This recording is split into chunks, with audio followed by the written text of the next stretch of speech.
On the third Sunday of each month, I generally visit and worship with a church other than my own. I try to learn something of what the Christian men in different situations, different denominations do, how they have distinctive practices, relate to their children in different ways, work at their jobs differently, and so forth. I use much of what I observe to inform me in writing these reports. Some Christian practices hardly vary at all from one church to another. Here's one example of that uniformity. This is the Practicing Christian, and this report is How Sweet It Is. Long ago in America, no one served tea or coffee either before or after worship.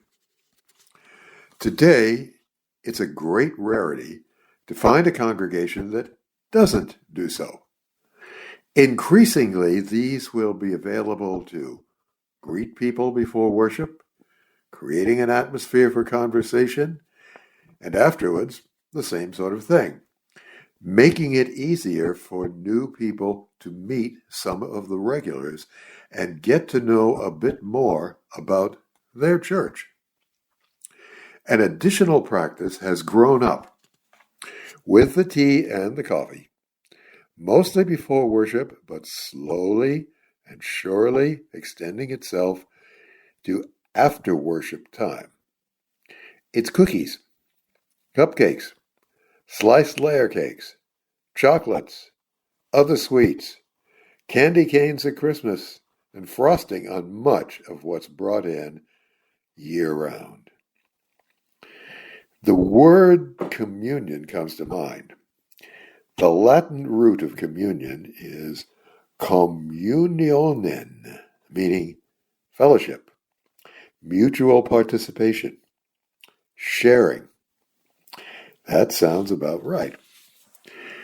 Some churches have invited people to bring sandwiches, soup, and such to share after the service. Often they do this on a given Sunday once a month. I suspect there's nothing in the least wrong with the idea of encouraging good conversation amongst the people.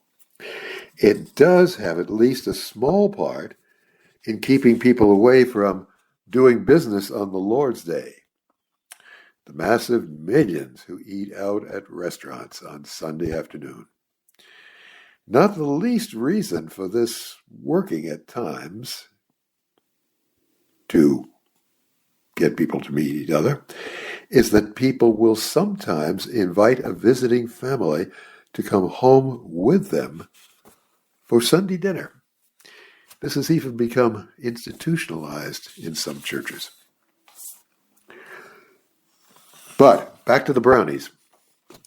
I suppose that if a Pakistani Christian, yes, there are about 100,000 of them, were to move here and join us for worship one day, we'd notice if they began speaking Urdu, if we happen to recognize that language, that is, but we'd certainly notice they were not speaking English. Although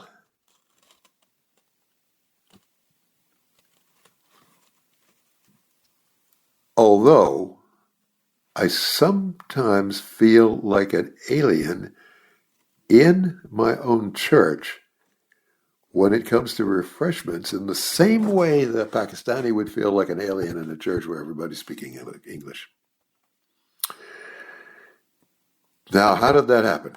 I learned at the age of 12 that if I wanted to live a long, healthy, and vigorous life, attract a lovely woman to be my bride, make a lot of money, whatever, have a good life, in other words, that I had better make sure that my bread, cakes, pies, rolls, muffins, scones, cereals, and cookies ought all to be made with whole wheat flour or any other whole grain flour.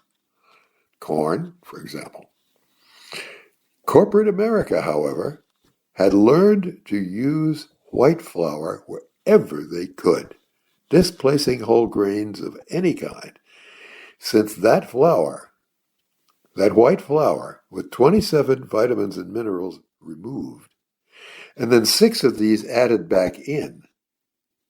Go figure. That's called enriched flour by law in the United States of America.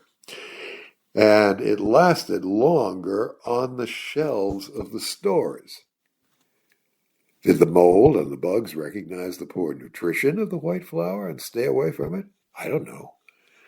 The laws were set up so that they could label white flour as wheat. So any product that had white flour in it says wheat or wheat flour. But people loved white flour products, regardless of what the label was, regardless of what had been done to it. People love it. That's why you seldom see 100% whole wheat muffins. Remember now, bran muffins and corn muffins are mostly white flour. You seldom see 100% whole grain muffins of any kind at a store. Even the churches, who often take pride in doing their best for their people, brag about it very often, especially for the children. We're for the children. We want to help the children. They stay completely away from whole grain products for Sunday refreshments. Now, if the church is serving white flour products, and they do it Sunday after Sunday, year after year, and they love you, and they are being careful about you, well, white flour must be good, right? Well, lo and behold, this past Sunday, I was astonished to see a plastic packet at a church I was visiting, labeled whole grain jungle crackers, in a bowl with several packets of other crackers in small packages. First time I could ever recall having seen an identifiable whole grain product at a church refreshment table. Oh, gracious Lord, help me keep aware that I should try to feed the people that you and I both love with the best of the food that you have placed on this world. Amen. In the long run, it doesn't seem to matter what we eat, since our resurrection spiritual bodies will have transcended these problems. In the meantime, perhaps at least some of what we serve our children, our guests, and ourselves might be improved by recipes from, you write the name of this book down, Baking with Whole Grains, Pies, Pizza, Cakes, Cookies. That's the name of the book. Oh, it isn't. That's part of it. Scones, Bread, and More. That's the rest of the name. Long title. What a boost that might be for the image of practicing Christians as being truly caring people. Serve then. Be the King's right arm.